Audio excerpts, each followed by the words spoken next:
السلام علیکم ورحمۃ اللہ وبرکاتہ۔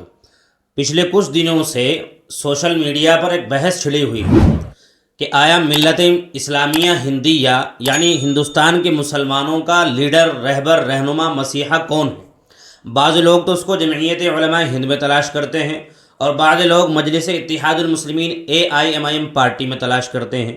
بعض لوگ، بعض فریق اور ایک جماعت حضرت مولانا سید ارشد مدنی صاحب دامت برکاتہم العالیہ کو ملت اسلامیہ ہندیہ کا رہبر، رہنما اور مسیحا بتاتی ہے، اور بعض لوگ اور بعض فریق اور کوئی جماعت حضرت مولانا سید محمود حسن صاحب مدنی دامت برکاتہم العالیہ کو اپنا لیڈر بتاتے ہیں، قوم کا رہبر بتاتے ہیں، اور بعض لوگ ایسے بھی ہیں جو بیرسٹر اسد الدین اویسی MIM پارٹی کے جو صدر اور پریزیڈنٹ ہیں اور حیدرآباد سے سانسد ہیں، ان کو مسلمانوں کا لیڈر اور رہبر اور رہنما بتاتے ہیں۔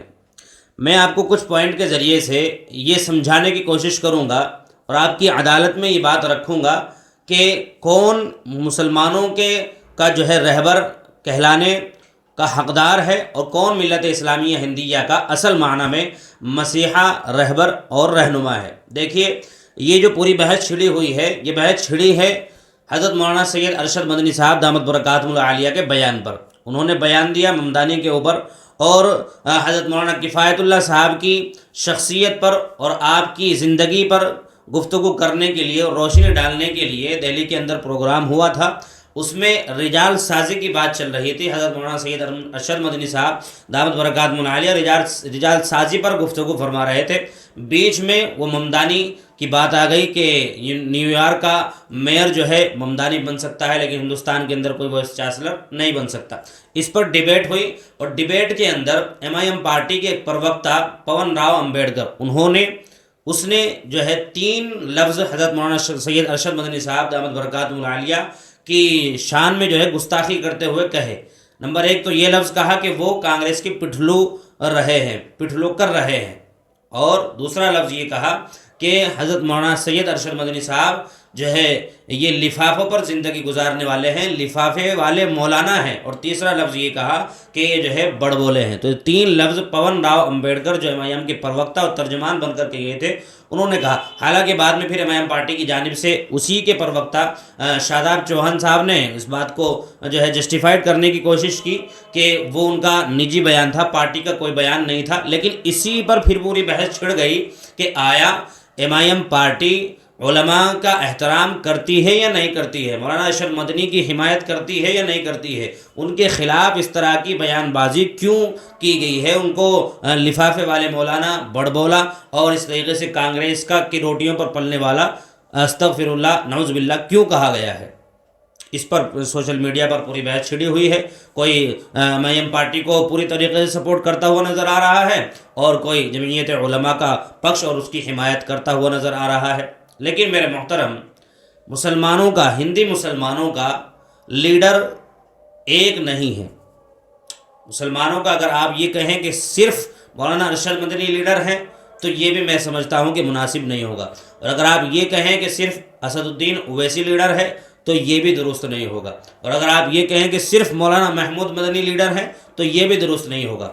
اس وقت جو ہے امت کو اتحاد کی، اتفاق کی اور خلفشار و انتشار سے بچنے کی ضرورت ہے۔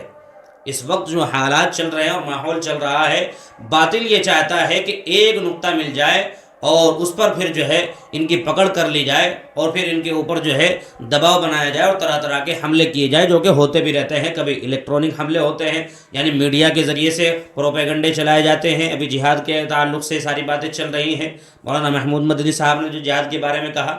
تو میں کہنا یہ چاہتا ہوں، اصل مقصد گفتگو کا یہ ہے کہ اس وقت اتحاد کی اس امت کو نہایت ہی ضرورت ہے، اور کوئی ایک آدمی مسلمانوں کا لیڈر ہندوستان کے اندر نہیں ہو سکتا ہے۔ مذہبی اعتبار سے، تنظیمی اعتبار سے، اجتماعی اعتبار سے جو لیڈر ہیں وہ 2 ہیں، حضرت مولانا ارشد مدنی صاحب اور حضرت مولانا محمود صاحب مدنی دامت برکاتہم العالیہ۔ لیکن سیاسی اعتبار سے جو لیڈر ہے وہ حضرت جو ہے اسد الدین اویسی، بیرسٹر اسد الدین اویسی صاحب ہیں۔ ان کو ہمیں ماننا چاہیے اور دیکھو بحیثیت انسان آدمی سے غلطی ہو جاتی ہے، کسی سے بھی کوئی بھی غلطی ہو سکتی ہے، لیکن پھر بھی میں یہ سمجھتا ہوں کہ اس وقت اتحاد کی ملت کو ضرورت ہے، اور کسی بھی طرح کے خلفشار و انتشار کو پھیلانے سے بچنا چاہیے، اس سے باز آنا چاہیے، ورنہ پھر باطل لوگوں کو، غیر لوگوں کو راستہ ہاتھ آ جاتا ہے، اور پھر نتیجہ وہی ہوتا ہے جو ہو رہا ہے۔ دو فریق آپس میں بھیڑے، ایک فریق ایم پارٹی کی جانب ہو گیا، ایک فریق جو ہے جمعیت کی جانب ہو گیا، اور غیروں نے اس کا فائدہ اٹھا کر کے بیان بازیاں شروع کر دی۔ کوئی کہتا ہے کہ دارالعلوم کو جو ہے بند کر دیا جائے، کوئی کہتا ہے مولانا ارشد مدنی کو پھانسی پر چڑھا دیا جائے، کوئی کس طریقے کی بکواس کرتا ہے، کوئی مولانا محمود مدنی صاحب کا پتلا پھونکتا ہے، کوئی جو ہے دارالعلوم پہ جو ہے حملہ کرنے کی کوشش کرتا ہے۔ تو اس طریقے سے باطل لوگوں کو موقع ملتا ہے، ہمیں موقع نہیں دینا چاہیے، اور سوشل میڈیا پر چل رہی اس بحث کو یہیں پر ختم کر دینا چاہیے۔ آپ کا کیا فیصلہ اس پوری گفتگو پر ہے؟ کمنٹ باکس میں لکھ کر کے بتا دیجیے۔ السلام علیکم ورحمۃ اللہ وبرکاتہ۔